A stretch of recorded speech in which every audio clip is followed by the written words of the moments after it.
Hi friends, మీరు Z bazaar యాప్లో ఏదైనా ప్రోడక్ట్ ఆర్డర్ చేసినప్పుడు ఆర్డర్ స్టేటస్ ఏ విధంగా తెలుసుకోవాలి? దానికోసం మీరు ముందుగా జెడ్ బజార్ యాప్ ఓపెన్ చేసి మన కింద షాప్ అనే ఆప్షన్ ఉంది చూడండి. ఇక్కడ ఆ షాప్ ఆప్షన్ మీద క్లిక్ చేయండి. క్లిక్ చేసిన తర్వాత మీకు ఈ విధంగా వస్తుంది. ఇక్కడ పైన బాస్కెట్ సింబల్ ఉంటుంది చూడండి. ఆ బాస్కెట్ సింబల్ మీద క్లిక్ చేయండి. చేసిన తర్వాత ఇక్కడ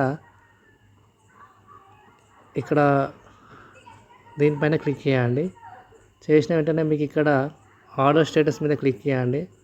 చేస్తే ఇక్కడ మీకు షో అవుతుంది, పెండింగ్ ఉందా, అప్రూవ్ అయిందా, డిస్పాచ్ అయిందా, డెలివరీ అయిందా, కంప్లీట్ అయిందా. ఇక్కడ చూడండి, నేను ఒక ప్రోడక్ట్ ఆర్డర్ చేశాను, అది అప్రూవ్డ్ అయింది. ఇంకా నాకు డిస్పాచ్ కాలేదు, డెలివరీ కాలేదు, కంప్లీటెడ్ కాలేదు. మీరు ఇక్కడ చూసుకోవచ్చు మీ ప్రోడక్ట్ అనేది ఎక్కడగా దాని యొక్క స్టేటస్ ఏంటి తెలుసుకోవచ్చు ఈ విధంగా.